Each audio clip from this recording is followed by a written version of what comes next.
अस्सलाम वालेकुम दोस्तों, की हाल चाल ने? ठीक ठाक हो? हमेशा खुश रहो, शाद रहो, आबाद रहो और अल्लाह ताला तुहाडे सब लिए आसानियां पैदा करे तो तुसी लोकां लई आसानियां पैदा करो। जी तैयब साहब। सलामकुम दोस्तों, की हाल है? ठीक ठाक हो? सब खैर खरीयत है? हाँ जी, जज ਤੁਹਾਡੇ ਕੋਲੋਂ ਅਸੀਂ ਅੱਜ ਪੁੱਛਦੇ ਹਾਂ ਕੈਨੇਡਾ ਦੇ ਵੀਜ਼ੇ ਦੇ ਬਾਰੇ ਚ ਨਾ जी ਕਿ ਉਹ ਸਾਨੂੰ ਕੋਈ ਥੋੜੀ ਕੋਈ ਇਨਫੋਰਮੇਸ਼ਨ ਦਿਓ ਕਿ ਉਹ ਕਿਸ ਤਰ੍ਹਾਂ ਮਤਲਬ ਬੰਦਾ ਅਪਲਾਈ ਕਰ ਸਕਦਾ ਹੈ तैयब ਔਰ साहब, ਕੀ मैं ਤਰੀਕਾ ਕਾਰ ਹੈ ਉਹਦਾ ਜਿਹੜਾ ਨਾ। जी मैं लास्ट टाइम अपनी वाइफ का कैनेडा का वीज़ा लिया सी ते ਹਾਂਜੀ। बहुत ईजी मिल गया सी ते उस तो बाद मैं दो चार इंडियन भी दसिया, उन्हें इंडियन भी अप्लाई किया और उन्हें फैमिलियां नूं वीज़े मिल गए ने। अच्छा। कैनेडा का वीज़ा बहुत ईजी है, यूरोप तो गल हो रही है। पाकिस्तान च भी ईजी होएगा, एडा मुश्किल नहीं, लेकिन यूरोप च बहुत ईजी की वीज़ा है और बड़ा सारे पेपर होन ते बड़ा इंफा और ईजी मिल जाता है। ते ਕੀ ਪ੍ਰੋਸੈਸ ਹੈ ਉਹਦੇ ਵਾਸਤੇ, ਕੀ ਸਾਨੂੰ ਚਾਹੀਦਾ ਵੇ ਔਰ ਕਿੰਨੀ ਦੇਰ ਦਾ ਕੈਨੇਡਾ ਵੀਜ਼ਾ ਦਿੰਦਾ ਹੈ? कैनेडा का वीज़ा तैयब साहब ਜਿਹੜਾ ਉਹਨਾਂ ਦਾ ਛੋਟੇ ਤੋਂ ਛੋਟਾ ਵੀਜ਼ਾ ਯੂਰਪ ਤੋਂ ਉਹ 10 ਸਾਲ ਦਾ ਮਿਨੀਮਮ ਹੈ। ਲੇਕਿਨ ਉਹਦੇ ਵਿੱਚ ਅਗਲੀ ਗੱਲ ਤੁਹਾਨੂੰ ਦੱਸਾਂਗਾ ਮੈਂ, ਹੁੰਦਾ ਇਹ ਵੇ ਕਿ ਜਿੰਨਾ ਪਾਸ ਫਿਰ ਉਸ ਤੋਂ ਬਾਅਦ 10 ਸਾਲ ਦਾ ਤਾਂ ਵੈਸੇ ਛੋਟਾ ਵੀਜ਼ਾ ਉਹਨਾਂ ਦਾ ਨਾ, ਲੇਕਿਨ ਜਿੰਨਾ ਤੁਹਾਡਾ ਪਾਸਪੋਰਟ ਵੈਲਿਡ ਹੋਏਗਾ ਉਹਨਾਂ ਵੀਜ਼ਾ ਹੋਏਗਾ ਉਹ। ਮੈਂ ਕਿਹਾ ਅਗਰ ਪਾਸਪੋਰਟ ਸਾਲ ਦਾ ਲੱਗੇਗਾ, 2 ਸਾਲ ਦਾ 2 ਸਾਲ ਦਾ ਲੱਗੇਗਾ, 5 ਸਾਲ ਦਾ 5 ਸਾਲ ਦਾ ਲੱਗੇਗਾ। ਲੇਕਿਨ ਕੋਸ਼ਿਸ਼ ਕਰਨੀ ਚਾਹੀਦੀ ਹੈ ਤੈयब ਸਾਹਿਬ ਕਿ ਜਦੋਂ ਕੈਨੇਡਾ ਦਾ ਵੀਜ਼ਾ ਅਪਲਾਈ ਕਰੋ ਤੁਹਾਡਾ ਪਾਸਪੋਰਟ ਜ਼ਿਆਦਾ ਵੈਲਿਡ ਹੋਏ ਔਰ ਤੁਸੀਂ ਤਾਂ ਕਿ ਜ਼ਿਆਦਾ ਵੀਜ਼ਾ ਹਾਸਲ ਕਰ ਸਕੋ। ਤੇ ਜਦੋਂ ਯਾਨੀ ਕੈਨੇਡਾ ਦਾ ਵੀਜ਼ਾ ਲੱਗ ਜਾਂਦਾ ਹੈ ਜੀ ਜੀ ਤੇ ਉਸ ਵੀਜ਼ੇ ਯਾਨੀ ਕਿ ਜੀ ਵੀਜ਼ੇ ਤੇ ਕਿੰਨੀ ਦਫਾ ਤੁਸੀਂ ਆ ਜਾ ਸਕਦੇ ਹੋ? ਯਾਨੀ ਕਿ ਅਗਰ ਕੈਨੇਡਾ ਦਾ ਵੀਜ਼ਾ ਤਾਂ ਲੱਗਦਾ ਹੈ ਜੀ ਕਿਸੇ ਦਾ ਤੇ ਉਹਦੇ ਤੇ ਕਿੰਨੀ ਦਫਾ ਕੈਨੇਡਾ ਬੰਦਾ ਆ ਜਾ ਸਕਦਾ ਵੇ? ਤੇ ਸਭ ਤੋਂ ਕੈਨੇਡਾ ਦੇ ਵਿੱਚ ਤੇ ਤੁਸੀਂ ਜਿੰਨੀ ਵਾਰੀ ਮਰਜ਼ੀ ਚਾਹੋ, ਅਗਰ 6 ਸਾਲ ਦਾ ਲੱਗਿਆ, 8 ਸਾਲ ਦਾ, 10 ਸਾਲ ਦਾ ਜਾਂ 2 ਸਾਲ ਦਾ, ਚਾਹੇ ਤੁਸੀਂ ਜਿੰਨੀ ਵਾਰੀ ਮਰਜ਼ੀ ਆਓ ਜਾਓ, ਉਹ ਵਨ ਵੇ ਵੀਜ਼ਾ ਨਹੀਂ ਹੁੰਦਾ। ਉਹ ਤੁਸੀਂ ਗਏ ਹੋ ਫਿਰ ਆ ਗਏ ਹੋ ਫਿਰ ਜਾਓ ਫਿਰ ਆ ਗਏ ਹੋ, ਉੱਥੇ ਆਉਣ ਜਾਣ ਫ੍ਰੀ ਹੈ। ਯਾਨੀ ਕਿ ਜਿੰਨੀ ਦਫਾ ਮਰਜ਼ੀ ਬੰਦਾ ਆਵੇ ਜਾਵੇ, ਠੀਕ ਹੈ ਜੀ ਜੀ। ਤੁਸੀਂ ਸਾਨੂੰ ਇਹ ਦੱਸੋ, ਕਿਉਂਕਿ ਤੁਸੀਂ ਤੇ ਆਪਣੀ ਵਾਈਫ ਦਾ ਕੀਤਾ ਸੀ ਅਪਲਾਈ, ਜੀ ਜੀ, ਕਿ ਵੀਜ਼ੇ ਦੀ ਯਾਨੀ ਵੀਜ਼ੇ ਵਾਸਤੇ ਫਾਈਲ ਬੰਦਾ ਖੁਦ ਤਿਆਰ ਕਰੇ ਜਾਂ ਕਿਸੇ ਏਜੰਟ ਦੇ ਥਰੂ ਕਰਵਾਵੇ ਜਾਂ ਏਜੰਟ ਕੋਲੋਂ ਕਰਵਾਵੇ? ਦੇਖੋ ਅਗਰ ਤੁਹਾਨੂੰ ਪਤਾ ਹੈ ਜਾਂ ਥੋੜਾ ਬਹੁਤਾ ਨੈਟ ਸਾਰਾ ਕੁਝ ਡਿਟੇਲ ਹੈ ਵੇ ਕਿ ਵੈਬਸਾਈਟ ਜਾਓ ਤਾਂ ਸਾਰਾ ਖੁੱਲ ਜਾਂਦਾ ਹੈ। अगर खुद तैयार करोगे तो ਤੁਹਾਡਾ तकरीबन 200-250 यूरो खर्चा आएगा। अगर ਤੁਸੀਂ ਏਜੰਟ ਨੂੰ ਕਰੋਗੇ, ਕੰਸਲਟੈਂਟ ਨੂੰ, ਤੇ ਤੁਹਾਡਾ तकरीबन 150 ਤੋਂ 200 यूरो ਉਹ ਆਪਣੀ ਫੀਸ ਰਹੇਗਾ ਫਾਈਲ ਤਿਆਰ ਕਰਨ ਦੀ। ਤੇ ਇਹਦੇ ਵਿੱਚ ਬਿਹਤਰ ਹੈ ਅਗਰ ਤੁਹਾਨੂੰ ਪਤਾ ਜਾਂ ਕਿਸੇ ਦੋਸਤ ਦੀ ਰਹਿਨੁਮਾਈ ਲੈ ਕੇ ਤੁਸੀਂ ਸਿੰਪਲ ਖੁਦ ਫਾਈਲ ਤਿਆਰ ਕਰ ਸਕਦੇ ਹੋ ਤੈयब ਸਾਹਿਬ। ਹਾਂ ਹਾਂ ਸਹੀ ਹੈ। ਤੇ ਵੀਜ਼ਾ ਯਾਨੀ ਕਿ ਤੁਸੀਂ ਅਸੀਂ ਅਪਲਾਈ ਕਰਨੇ ਅਗਰ ਤੇ ਕਿੰਨਾ ਕੁ ਖਰਚ ਉਹਦੇ ਤੇ ਆ ਜਾਂਦਾ? ਟੋਟਲ ਜਿਹੜਾ ਖਰਚ ਹੋਏ ਯਾਨੀ ਕਿ ਵੀਜ਼ਾ ਆਉਣ ਤੱਕ ਜਿਹੜਾ ਨਾ, ਯਾਨੀ ਕਿ ਕਿੰਨਾ ਖਰਚ? 250-300 ਤੋਂ ਵੱਧ ਨਹੀਂ ਲੱਗਦਾ। ਏਜੰਟ ਤੋਂ ਬਗੈਰ ਜਿਹੜੀ ਉਹਦੀ ਫਾਈਲ ਤਿਆਰ ਕਰਨ ਤੋਂ ਬਗੈਰ तकरीबन 250 यूरो ਦੇ ਕਰੀਬ ਲੱਗਦਾ ਬਸ। ਇਹ ਐਮਬੈਸੀ ਦੀ ਫੀਸ ਹੈ ਜਾਂ ਫੀਸ ਹੈ ਉਹਦੀ? ਮੁxtਲਿਫ ਕੰਟਰੀਆਂ ਚ ਮੁxtਲਿਫ ਫੀਸ ਹੈ ਉਹਦੀ। ਤੇ 250 यूरो ਫੀਸ ਹੈ ਤਕਰੀਬਨ। ਸਹੀ। ਇਹ ਪੁੱਛਣਾ ਸੀ ਕਿ ਪੇਪਰ ਜਿਹੜੇ ਨੇ ਕਿਸ ਲੈਂਗੁਏਜ ਦੇ ਵਿੱਚ ਜਮ੍ਹਾਂ ਕਰਵਾਉਣੇ ਨੇ? ਇੰਗਲਿਸ਼ ਦੇ ਵਿੱਚ, ਡੋਇਚ ਜਾਂ ਕਿਸ ਲੈਂਗੁਏਜ ਦੇ ਵਿੱਚ? ਜਿਹੜੇ ਫਾਰਮ ਨੇ ਉਹ ਤੇ ਤੈयब ਸਾਹਿਬ ਇੰਗਲਿਸ਼ ਹੀ ਹੁੰਦੇ ਨੇ, ਔਰ ਜਿਹੜਾ ਤੁਹਾਡਾ ਕੋਈ ਐਸਾ ਇੰਗਲਿਸ਼ ਦੇ ਵਿੱਚ ਫਾਰਮ ਹੈ, ਸੌਰੀ ਜਰਮਨ ਚ, ਫ੍ਰੈਂਚ ਚ, ਸਪੈਨਿਸ਼ ਚ, ਉਹ ਤੁਸੀਂ ਉਹਨਾਂ ਦੀ ਰਿਕੁਆਇਰਮੈਂਟ ਹੁੰਦੀ ਹੈ ਕਿ ਤੁਸੀਂ ਇੰਗਲਿਸ਼ ਚ ਟ੍ਰਾਂਸਲੇਟ ਕਰਾ ਕੇ ਦਿਓ ਉਹਨਾਂ ਨੂੰ। ਅੱਛਾ ਜੀ। ਤੇ ਇਹਦੀ ਰਿਕੁਆਇਰਮੈਂਟ ਕੀ ਹੈ ਵੀਜ਼ੇ ਦੀ? ਕੈਨੇਡਾ ਦਾ ਵੀਜ਼ਾ ਅਪਲਾਈ ਕਰਨਾ ਹੈ ਤਾਂ ਰਿਕੁਆਇਰਮੈਂਟ ਕੀ ਹੈ ਇਹਦੀ?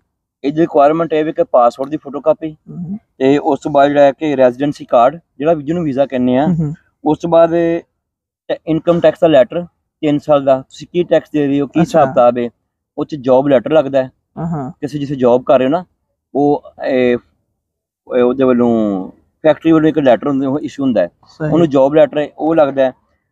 ਲਾਸਟ 3 ਮੰਥ ਦੀਆਂ ਜਿਹੜੀਆਂ ਸੈਲਰੀ ਸਲਿੱਪਾਂ, ਸੈਲਰੀ ਸਲਿੱਪ ਜਿਹਨੂੰ ਕਹਿੰਦੇ ਨੇ ਸੈਲਰੀ ਸਲਿੱਪ, ਉਹ 3 ਸਾਲ ਦੀਆਂ ਲੱਗਦੀਆਂ ਨੇ। ਹਾਊਸ ਐਗਰੀਮੈਂਟ ਲੱਗਦਾ ਹੈ, ਹਾਊਸ ਐਗਰੀਮੈਂਟ ਸਮਝ ਰਹੇ ਹੋ ਨਾ, ਤੇ ਬੈਂਕ ਸਟੇਟਮੈਂਟ ਲੱਗਦੀ ਹੈ, ਤੇ ਕਰੈਕਟਰ ਸਰਟੀਫਿਕੇਟ ਕਈ ਵਾਰੀ ਉਹ ਮੰਗਦੇ ਨੇ, ਕਈ ਵਾਰੀ ਨਹੀਂ ਮੰਗਦੇ। ਅਗਰ ਉਹ ਕਰੈਕਟਰ ਸਰਟੀਫਿਕੇਟ ਮੰਗਣ ਤੇ ਉਹ ਤੁਸੀਂ ਮੰਗਾ ਕੇ ਦੇ ਦਿਓ ਬਰਲਿਨ ਤੋਂ, ਤੇ ਅਗਰ ਉਹ ਨਹੀਂ ਮੰਗਦੇ ਤੇ ਨਹੀਂ ਬਸ। ਤੇ ਜੋਬ ਲੈਟਰ ਹੈ, ਹਾਊਸ ਐਗਰੀਮੈਂਟ ਹੈ, ਸਿੰਪਲ ਨੇ ਬਾਰੇ ਪੇਪਰ, ਟੈਕਸ ਦੇ ਪੇਪਰ ਨੇ, ਜੋਬ ਦਾ ਲੈਟਰ ਤੁਹਾਨੂੰ ਦੱਸਿਆ ਤੇ ਦੁਬਾਰਾ ਮੈਂ ਰਿਪੀਟ ਕਰਤੀ ਹਾਂ। ਤੇ ਇਹਦਾ ਨਹੀਂ ਯਾਨੀ ਕਿ ਤੁਸੀਂ ਜੋ ਸਾਨੂੰ ਦੱਸਿਆ ਵੇ ਇਹ ਤਾਂ ਰਿਕੁਆਇਰਮੈਂਟ ਹੋ ਗਈ ਜਿਹੜਾ ਕੰਮ ਵਾਲਾ, ਯਾਨੀ ਕਿ ਜਿਹਨੇ ਯਾਨੀ ਜਿਹੜਾ ਕੰਮ ਕਰ ਰਿਹਾ ਆਲਰੇਡੀ ਪੇਪਰਾਂ ਤੇ ਉਹ ਇਸ ਤਰ੍ਹਾਂ ਅਪਲਾਈ ਕਰ ਸਕਦਾ। ਤੇ ਆਇਆ ਜਿਹੜਾ ਕੰਮ ਨਹੀਂ ਕਰ ਰਿਹਾ ਉਹ ਅਪਲਾਈ ਕਰ ਸਕਦਾ ਵਾ ਜਾਂ ਉਹਦੇ ਵਿੱਚ ਇਹ ਵੇ ਕਿ ਬੈਂਕ ਉਹਦੇ ਵਾਸਤੇ ਮੁਸ਼ਕਲ ਹੈ ਜਾਂ ਉਹਦੇ ਲਈ ਥੋੜਾ ਜਿਹਾ ਮੁਸ਼ਕਲ ਹੋਏਗਾ, ਲੇਕਿਨ ਬੰਦਾ ਥੋੜਾ ਬਹੁਤਾ ਵੀ ਕੰਮ ਕਰ ਰਿਹਾ ਹੈ, ਹਾਫ ਜਾਂ ਫੁੱਲ ਜੋ ਵੀ, ਉਹਦੇ ਤੇ ਫੁੱਲ ਵਾਲੇ ਚਾਂਸ ਵੈਸੇ ਹੀ ਆਲਰੇਡੀ ਹੈ ਨੇ, ਲੇਕਿਨ ਇਹਦੇ ਵਿੱਚ ਚਾਂਸ ਹੀ ਨੇ, ਮੈਂ ਕਨਫਰਮ ਨਹੀਂ ਤੁਹਾਨੂੰ ਕਹਿ ਸਕਦਾ ਜੋ ਵੀ। ਸਹੀ। और ये पूछना है कि कैनेडा ਦਾ ਜਿਹੜਾ ਵੀਜ਼ਾ ਲੱਗਦਾ ਹੈ ਜੀ, ਉਹਦੇ ਤੇ ਕਿੰਨੀ ਦਫਾ ਬੰਦਾ ਆ ਜਾ ਸਕਦਾ ਵਾ? ਉਹਦੇ ਤੇ ਇੱਕ ਦਫਾ ਜਾ ਸਕਦਾ, ਆ ਸਕਦਾ ਜਾਂ ਨਹੀਂ ਸਿੰਗਲ ਐਂਟਰੀ ਨਹੀਂ ਹੈ, ਉਹ ਫ੍ਰੀ ਹੈ। ਭਾਵੇਂ ਅਸੀਂ 2 ਵਾਰੀ ਜਾਓ 2 ਵਾਰੀ ਵਾਪਸ ਆਓ, ਜਿੰਨੀ ਵਾਰੀ ਮਰਜ਼ੀ ਜਾਓ ਤੇ ਜਿੰਨੀ ਵਾਰੀ ਮਰਜ਼ੀ ਆਓ। ਉਹ 2 ਸਾਲ ਦਾ 4 ਸਾਲ ਦਾ ਉੱਥੇ ਐਂਟਰੀ ਫ੍ਰੀ ਹੁੰਦਾ ਹੈ। ਓਕੇ ਜੀ। और ये पूछना ਸੀ ਕਿ ਵੀਜ਼ੇ ਦੀ ਫਾਈਲ ਜਿਹੜੀ ਹੈ ਉਹ ਬੰਦਾ ਖੁਦ ਤਿਆਰ, ਆਸਾਨ ਹੈ ਤਿਆਰ ਕਰਨਾ ਜਾਂ ਕਿਸੇ ਏਜੰਟ ਦੇ ਥਰੂ ਬੰਦਾ ਕਰਵਾਵੇ? नहीं, बेहतर है कि इंसान अगर किसी हेल्प लैके या खुद ही इन्ना पता है, नेट में इन्फॉर्मेशन है वे, बंदा खुद भी फाइल तैयार कर सकता है। लेकिन अगर पहली बारी तुसी एजेंट को करानी पेगी फाइल तैयार, जो फाइल तैयार करते हैं तो अपनी फीस जी 150 पौने 200 यूरो लै रहे हैं अजकल। ओके जी, यानी टोटल खर्च जेड़ा वा 200-250 वे या इस तो एक्स्ट्रा भी कोई है टोटल जेड़ा वीजा आन तक जेड़ा है ना? जी, एम्बेसी फीस 250 है। अगर एजेंट दी फीस विच पाओगे कंसल्टेंट दी ते ਤੁਹਾਡਾ ਤਕਰੀਬਨ 150 ਤੋਂ 200 ਯੂਰੋ ਜ਼ਿਆਦਾ ਆਏਗਾ, 400 ਯੂਰੋ ਦੇ ਕਰੀਬ ਲੱਗੇਗਾ ਫਾਈਲ ਬਣਵਾ ਕੇ।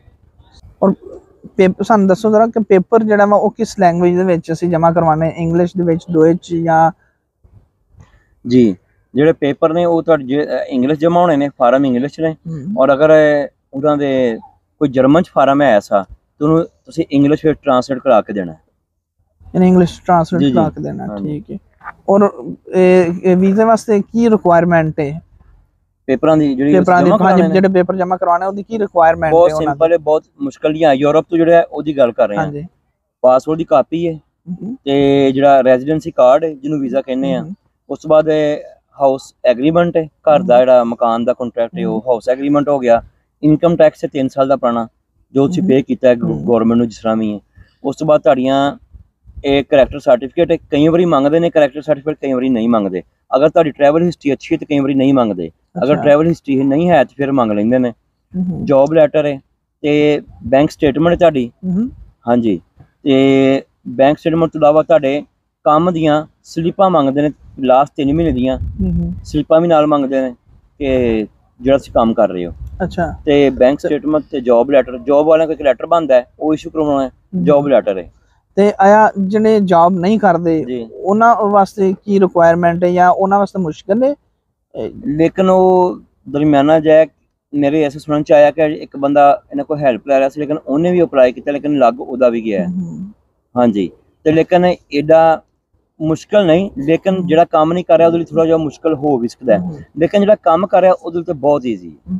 ਤੇ ਇੱਕ ਹੋਰ ਗੱਲ ਪੁੱਛਣੀ ਸੀ ਕਿ ਜਿਸ ਤਰ੍ਹਾਂ ਯਾਨੀ ਕਿ ਲੋਕ ਜਿਨ੍ਹਾਂ ਦੇ ਰਿਲੇਟਿਵ ਉੱਥੇ ਹੁੰਦੇ ਨੇ, ਰਿਸ਼ਤੇਦਾਰ ਵਗੈਰਾ ਉੱਥੇ ਕੈਨੇਡਾ ਨੇ, ਅਗਰ ਉੱਥੋਂ ਕੋਈ ਸਪਾਂਸਰ ਕਰਦਾ ਤੇ ਉਹ ਕੋਈ ਬੈਨੀਫਿਟ ਉਹਦਾ ਹੈ ਵੇ ਸਪਾਂਸਰ ਦਾ? ਹਾਂ, ਬੈਨੀਫਿਟ ਬਿਲਕੁਲ ਹੈ ਵੇ, ਉਹਦਾ ਬੈਨੀਫਿਟ ਕਾਫੀ ਅੱਛਾ ਲੱਗਦਾ। ਉਹ ਹੋਟਲ ਬੁਕਿੰਗ ਕਰੇਗਾ, ਹਰ ਚੀਜ਼ ਉਹਦਾ, ਇੱਥੋਂ ਜਿਹੜੇ ਬੰਦੇ ਜਾਣਾ ਉਹਦਾ ਆਉਣ ਦਾ ਖਰਚਾ ਉੱਥੇ ਜਮ੍ਹਾਂ ਕਰਵਾਏਗਾ, ਸ਼ੋਅ ਕਰੇਗਾ ਔਰ ਹੋਟਲ ਬੁਕਿੰਗ ਕਰੇਗਾ ਜਾਂ ਸ਼ੋਅ ਕਰੇਗਾ ਮੇਰਾ ਮਹਿਮਾਨ ਹੈ, ਮੈਨੂੰ ਕਿਸ ਤਰ੍ਹਾਂ ਸੰਭਾਲਣਾ ਹੈ, ਉਹਦਾ ਖਰਚਾ ਅਫੋਰਡ ਕਰੇਗਾ ਤੇ ਉਹ ਵੀਜ਼ਾ ਲੱਗ ਜਾਂਦਾ ਹੈ। ਯਾਨੀ ਕਿ ਉਹ ਈਜ਼ੀ ਹੈ ਅਗਰ ਕੋਈ ਉੱਥੇ ਹੈ ਕੋਈ ਸਪਾਂਸਰ ਅਗਰ ਕਰਦਾ। ਮੈਂ ਤਾਂ ਕਹਾਂਗਾ ਅਗਰ ਤੁਸੀਂ ਕੰਮ ਕਰ ਰਹੇ ਹੋ ਯੂਰਪ ਦੇ ਕਿਸੇ ਕੰਟਰੀ ਦੇ ਵਿੱਚ ਵੀ ਤੇ ਤਾਂ ਵੀ ਇਕੱਲੇ ਸਿੰਗਲ ਵੀਜ਼ਾ ਵੀ ਲਵੋ ਆਪਣੇ ਤੌਰ ਤੇ, ਵਿਜ਼ਿਟ ਵੀਜ਼ਾ, ਤੇ ਤਾਂ ਵੀ ਈਜ਼ੀ ਹੈ ਸਰ।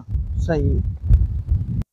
ਅੱਛਾ, ਇੱਕ ਹੋਰ ਗੱਲ ਹੈ ਕਿ ਜਿਹੜੇ ਯਾਨੀ ਕਿ ਦੋਸਤ ਹੁੰਦੇ ਨੇ ਉਹਨਾਂ ਦੇ ਅਗਰ ਮੀਆਂ ਬੀਵੀ ਨੇ, ਇੱਕ ਦੇ ਕੋਲ ਨੈਸ਼ਨੈਲਿਟੀ ਇੱਕ ਦੇ ਕੋਲ ਨਹੀਂ ਹੈ ਨੈਸ਼ਨੈਲਿਟੀ, ਤੇ ਨੈਸ਼ਨੈਲਿਟੀ ਵਾਲਾ ਜਿਹੜਾ ਉਹ ਤੇ ਆਇਨ ਫਕ ਜਾ ਸਕਦਾ ਵਾ? ਜੀ ਜੀ, ਜਿਹੜਾ ਨੈਸ਼ਨੈਲਿਟੀ ਵਾਲਾ ਉਹ ਬਿਲਕੁਲ ਹਾਂਜੀ, ਉਹਨੂੰ ਕੋਈ ਵੀਜ਼ਾ ਲੈਣਾ ਪਏਗਾ। ਅੱਛਾ। ਉਹ ਇੱਕ ਪਿਨ ਕਹਿ ਲਓ, ਇੱਕ ਪਿਨ ਆਉਂਦਾ ਹੈ, ਉਹਦੀ ਕੁਛ ਥੋੜੀ 30-40 ਯੂਰੋ ਇੰਟਰਨੈਟ ਤੇ ਫੀਸ ਹੈ। ਉਹ ਵੀ ਅਗਰ ਅਸੀਂ ਵਾਇਆ ਅਮਰੀਕਾ ਹੋ ਕੇ ਜਾਣਾ ਹੈ ਤੇ ਫਿਰ ਇੱਕ ਪਿਨ ਲੈਣਾ ਪੈਂਦਾ ਹੈ, ਉਹਨੂੰ ਵੀਜ਼ਾ ਵੀ ਕਹਿ ਲਓ, ਆਨਲਾਈਨ ਜੋ ਮਰਜ਼ੀ ਕਹਿ ਲਓ, ਲੇਕਿਨ ਨੈਸ਼ਨੈਲਿਟੀ ਵਾਲੇ ਲਈ ਉਹ ਕੁਛ ਫੀਸ ਹੈ ਉਹ ਹੁੰਦਾ ਹੈ। ਲੇਕਿਨ ਜੇ ਤੁਸੀਂ ਡਾਇਰੈਕਟ ਕੈਨੇਡਾ ਜਾਣਾ ਫਿਰ ਕੋਈ ਵੀਜ਼ਾ ਨਹੀਂ ਚਾਹੀਦਾ। ਔਰ ਦੂਸਰੀ ਗੱਲ ਹੈ ਕਿ ਜਿਹੜੇ ਕੋਲ ਨੈਸ਼ਨੈਲਿਟੀ ਹੈ ਉਹਦੀ ਵਾਈਫ ਨੂੰ ਨਾਰਮਲ ਪ੍ਰੋਸੀਜਰ ਦੇ ਵਿੱਚ ਵੀਜ਼ਾ ਲੈਣਾ ਪਏਗਾ, ਉਹਨੂੰ ਕੰਮ ਸ਼ਾਮ ਦੇ ਪੇਪਰ ਜਮ੍ਹਾਂ ਕਰਾਉਣੇ ਪੈਣਗੇ, ਉਹਨੂੰ ਨਾਰਮਲ ਰਿਕੁਆਇਰਮੈਂਟ ਚਾਹੀਦੀ ਤਾਂ ਕਿ ਉਹਦਾ ਵੀਜ਼ਾ ਲੱਗ ਜਾਏ। ਯਾਨੀ ਕਿ ਇਹ ਦੋਸਤਾਂ ਨੂੰ ਦੱਸਦੇ ਚੱਲੀਏ ਕਿ ਜਿਹੜੀ ਰਿਕੁਆਇਰਮੈਂਟ ਜਿਹੜੀ ਦੱਸੀ ਗਈ ਹੈ ਉਹ ਸਿਰਫ ਜੇ ਅਗਰ ਤੁਹਾਡੇ ਕੋਲ ਪਾਕਿਸਤਾਨੀ ਪਾਸਪੋਰਟ ਹੈ ਜਾਂ ਉਹਦੇ ਵਾਸਤੇ ਵੀ, ਜਾਂ ਕੋਈ ਇੰਡੀਅਨ ਪਾਸਪੋਰਟ ਹੈ ਤੁਹਾਡੇ ਕੋਲ ਤੇ ਉਹਦੇ ਵਾਸਤੇ ਵੀਜ਼ਾ ਹੈ। ਤੇ ਅਗਰ ਜੇ ਯੂਰਪ ਦੇ ਤੁਹਾਡੇ ਕੋਲ ਨੈਸ਼ਨੈਲਿਟੀ ਹੈ ਤੇ ਬਗੈਰ ਤੁਸੀਂ ਵੀਜ਼ੇ ਤੋਂ ਤੁਸੀਂ ਜਾ ਸਕਦੇ ਹੋ, ਫਿਰ ਕੋਈ ਵੀਜ਼ਾ ਨਹੀਂ, ਫਿਰ ਫ੍ਰੀ ਹੈ। ਠੀਕ ਹੋ ਜੀ। ਅੱਛਾ, ਫੈਮਿਲੀ ਨੂੰ ਵੀਜ਼ਾ ਈਜ਼ੀ ਹੈ ਜਾਂ ਸਿੰਗਲ ਬੰਦਾ ਜਿਹੜਾ ਵਾ ਉਹਨੂੰ ਉਹਦੇ ਵਾਸਤੇ ਈਜ਼ੀ ਹੈ? ਸਹੀ ਸਾਹਿਬ, ਮੇਰੇ ਇੰਡੀਅਨ ਦੋਸਤਾਂ ਨੇ ਅਪਲਾਈ ਕੀਤੇ ਨੇ, 3 ਫੈਮਿਲੀ ਨੂੰ ਮੈਂ ਉਹਨੂੰ ਦੱਸਿਆ ਸੀ। ਫੈਮਿਲੀ ਵੀਜ਼ਾ ਤੇ ਬਹੁਤ ਕਨਫਰਮ ਹੈ, ਫੈਮਿਲੀ ਵੀਜ਼ਾ ਬਹੁਤ ਈਜ਼ੀ ਲੱਗਦਾ ਯੂਰਪ ਦੇ ਵਿੱਚ ਔਰ ਬੜਾ ਜ਼ਬਰਦਸਤ ਵੀਜ਼ਾ ਲੱਗਦਾ ਹੈ। जी। अच्छा और ਇਹਦੇ ਵਾਸਤੇ ट्रैवल हिस्ट्री होना ਜ਼ਰੂਰੀ ਹੈ ਜਾਂ नहीं बिल्कुल ਇਹ ਯੂਰਪ ਚ ਰਹਿੰਦੇ ਯੂਰਪ ਦਾ ਵੀਜ਼ਾ ਤੁਹਾਡੇ ਕਿਸੇ ਕੰਟਰੀ ਦਾ ਵੀ ਹੈ ਵੇ ਜਿਹਨੂੰ ਰੈਜ਼ੀਡੈਂਸੀ ਕਹਿੰਦੇ ਨੇ ਉਹਦਾ ਉਹ ਹੋਵੇ ਤੁਹਾਨੂੰ ਟਰੈਵਲ ਹਿਸਟਰੀ ਹੋਣੀ ਜ਼ਰੂਰੀ ਨਹੀਂ ਹੈ ਔਰ ਇੱਕ ਮੈਂ ਤਾਂ ਇਹਦੇ ਵਿੱਚ ਬਹੁਤ ਖੂਬੀ ਦੀ ਗੱਲ ਦੱਸਾਂ ਅੱਛਾ ਅੰਬੈਸੀ ਦੇ ਵਿੱਚ ਜਿਹੜਾ ਵੇ ਇੰਟਰਵਿਊ ਹੁੰਦਾ ਹੈ ਜਾਂ ਕੋਈ ਪੁੱਛਦੇ ਕਿਸਦੇ ਨੇ ਉੱਥੇ ਜਾਂ ਨਹੀਂ ਤੈयब ਸਾਹਿਬ ਅਗਰ ਯੂਰਪ ਚ ਅਪਲਾਈ ਕਰਦੀ ਹੋ ਤੇ ਕੈਨੇਡੀਅਨ ਅੰਬੈਸੀ ਕੋਈ ਇੰਟਰਵਿਊ ਨਹੀਂ ਕਰਦੀ ਉਹ ਤੁਹਾਡੇ ਡਾਕੂਮੈਂਟਸ ਦੇ ਵਿੱਚ ਜਿਹੜੇ ਪੇਪਰ ਤੁਸੀਂ ਡਾਊਨਲੋਡ ਕਰਕੇ ਫਿਲ ਕਰਕੇ ਦੇਣੇ ਨੇ ਉਹਨਾਂ ਵਿੱਚ ਸਾਰੀ ਤਫਸੀਲ ਲਿਖੀ ਹੁੰਦੀ ਹੈ ਮਤਲਬ ਕਹਿ ਲਓ ਕਿ ਅਗਰ ਤੁਸੀਂ ਪੰਜਾਬੀ ਵਿੱਚ ਆਸਾਨ ਕਰਨਾ ਚਾਹੁੰਦੇ ਤਾਂ ਜਿਹੜਾ ਉਹ ਪੇਪਰ ਫਿਲ ਕਰਦੇ ਹੋ ਉਹਨਾਂ ਵਿੱਚ ਸਾਰਾ ਇੰਟਰਵਿਊ ਹੀ ਲੈ ਲੈਂਦੇ ਨੇ ਉਹ ਔਰ ਉਹ ਜਾ ਕੇ ਤੁਸੀਂ ਜਮ੍ਹਾਂ ਕਰਾਣੇ ਨੇ ਤੇ ਉਹ ਤੁਹਾਡਾ ਵੀਜ਼ਾ ਸਸਤਾ ਬਣ ਯਾਨੀ ਜਿਸ ਤਰ੍ਹਾਂ ਕਿ ਇੰਡੀਆ ਪਾਕਿਸਤਾਨ ਦੇ ਵਿੱਚ ਇੰਟਰਵਿਊ ਹੁੰਦੇ ਨੇ ਬੁਲਾ ਕੇ ਇੰਟਰਵਿਊ ਲੈਂਦੇ ਨੇ ਜਿਹੜੇ ਪੇਪਰ ਜਮ੍ਹਾਂ ਹੁੰਦੇ ਨੇ ਉਹਨਾਂ ਉੱਤੇ ਬਹੁਤ ਜ਼ਿਆਦਾ ਕੁਐਸਚਨ ਹੁੰਦੇ ਨੇ ਉਹ ਤੁਸੀਂ ਫਿਲ ਕਰਕੇ ਦੇਣੇ ਨੇ ਲੇਕਿਨ ਏਡੇ ਨਾਮੁਮਕਿਨ ਵੀ ਨਹੀਂ ਹੈ ਠੀਕ ਹੋ ਗਿਆ ਔਰ ਇੱਕ ਮੈਂ ਤੁਹਾਨੂੰ ਹੋਰ ਦੱਸਣਾ ਚਾਹਾਂਗਾ ਕੈਨੇਡਾ ਦਾ ਇੱਕ ਬਹੁਤ ਜ਼ਬਰਦਸਤ ਰੂਲ ਹੈ ਕਾਨੂੰਨ ਹੈ ਕਹਿ ਲਓ ਬਲਕਿ ਕਿ ਅਗਰ ਤੁਸੀਂ ਜਰਮਨ ਤੋਂ ਜਾਂ ਯੂਰਪ ਤੋਂ ਕਿਤੋਂ ਵੀ ਵੀਜ਼ਾ ਲੈ ਕੇ ਜਾਂਦੇ ਹੋ ਤੇ ਤੁਸੀਂ ਅੰਡਰ 35 ਹੋ 35 ਸਾਲ ਤੋਂ ਛੋਟੇ ਹੋ ਤੇ ਤੁਸੀਂ ਬਹੁਤ ਈਜ਼ੀਲੀ ਉਸ ਦਾ ਵੀਜ਼ਾ ਚੇਂਜ ਕਰਾ ਸਕਦੇ ਹੋ ਅੱਛਾ ਇਹ ਕਾਨੂੰਨ ਹੈ ਕੈਨੇਡਾ ਦਾ ਕਿ 35 ਸਾਲ ਤੋਂ ਛੋਟੇ ਹੋ ਯੂਰਪ ਦੇ ਕਿਸੇ ਕੰਟਰੀ ਤੁਸੀਂ ਵੀਜ਼ਾ ਲੈ ਕੇ ਗਏ ਹੋ 2 4 6 10 ਸਾਲ ਦਾ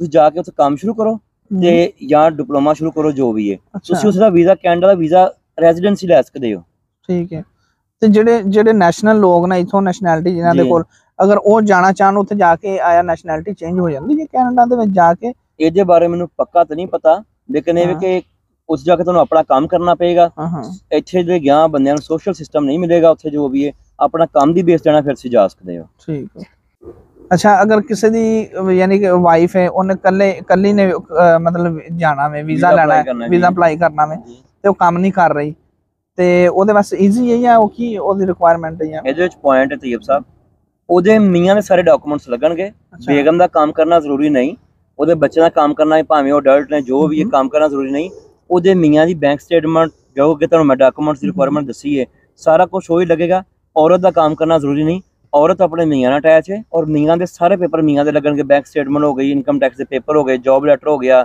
पासपोर्ट जो भी है सब कुछ रिक्वायरमेंट जी मियाँ दी मियाँ को है वो सारी बेगम के नाल लगेगी कोई इस बारे तुसी सानू कोई या दोस्तां नू आगाह करना चाहो कोई नहीं वेरी सिंपल है हिम्मत करन अगर किसी का शौक है या जाना चाहता है विजिट करना चाहता है हाँ एक गल मैं तैयब साहब भुल गया नहीं एंड ते सॉरी याद करना मैं करवा दियां जदों भी कैनेडा दा वीज़ा अप्लाई करना है तो छुट्टियां तो पहले करना है हॉलीडेज तो 1.5 ਤੋਂ 2 ਮਹੀਨਾ ਪਹਿਲੇ ਅਪਲਾਈ ਕਰਨਾ ਹੈ ਜਦੋਂ ਵੀ ਤੁਸੀਂ ਕ੍ਰਿਸਮਸ ਜਾਂ ਕੋਈ ਵੀ ਛੁੱਟੀਆਂ ਦੀਆਂ ਆ ਰਹੀਆਂ ਹੋਣ ਕੈਨੇਡਾ ਦੀਆਂ ਯੂਰਪ ਜਦੋਂ ਵੀਜ਼ਾ ਅਪਲਾਈ ਕਰਨਾ 1.5 ਤੋਂ 2 ਮਹੀਨੇ ਪਹਿਲੇ ਔਰ ਤੁਹਾਡਾ ਵੀਜ਼ਾ ਕਨਫਰਮ ਹੋਏਗਾ ਜ਼ੇਨ ਚ ਰੱਖਣਾ ਵਿਜ਼ਿਟ ਵੀਜ਼ਾ ਲੇਕਿਨ ਛੁੱਟੀਆਂ ਸ਼ੁਰੂ ਹੋਣ ਤੋਂ ਪਹਿਲੇ 1.5 ਤੋਂ 2 ਮਹੀਨੇ ਪਹਿਲੇ ਤੁਸੀਂ ਸਬਮਿਟ ਕਰ ਦੇਣਾ ਹੈ ਇਹ ਜ਼ੇਨ ਚ ਰੱਖਣਾ ਆਮ ਕਰੋਗੇ ਥੋੜਾ ਮਸਲਾ ਹੋ ਜਾਏ ਲੇਕਿਨ ਵਿਜ਼ਿਟ ਵੀਜ਼ਾ ਅਗਰ ਛੁੱਟੀਆਂ ਚ ਕਰੀਏ ਹੌਲੀਡੇਜ਼ ਦੇ ਵਿੱਚ ਤੇ ਉਹ ਬਹੁਤ ਜ਼ਿਆਦਾ ਈਜ਼ੀ ਔਰ ਜਿਹੜੇ ਚਾਂਸ ਨੇ ਉਹ 100% ਚਾਂਸ ਨੇ ਕੋਲ ਮਿਲ ਜਾਏਗਾ ਜੀ ਹੋਰ ਤੁਸੀਂ ਕੋਈ ਮਤਲਬ ਤਫਸੀਲਨ ਕੋਈ ਦੱਸਣਾ ਚਾਹੋ ਜੇ ਕੋਈ ਗੱਲਬਾਤ ਕਰਨੀ ਹੋਣੀ ਮੇਰੇ ਜ਼ਿਹਨ ਚ ਰਹਿ ਗਈ ਸੀ ਤੁਹਾਨੂੰ ਦੱਸਤੀ ਦੋਸਤਾਂ ਨੂੰ ਤੇ ਬਸ ਇਹਨੇ ਸੀ ਠੀਕ ਹੈ ਬਾਕੀ ਦੋਸਤੋ ਅਗਰ ਤੁਹਾਡਾ ਜ਼ਿਹਨ ਹੈ ਤੁਸੀਂ ਵੀਜ਼ਾ ਅਪਲਾਈ ਕਰੋ और छुट्टियां से पहले 1.5 ਤੋਂ 2 महीना करोगे जरूर मिलेगा। अस्सलाम वालेकुम, खुदा हाफिज। ओके जी, खुदा हाफिज।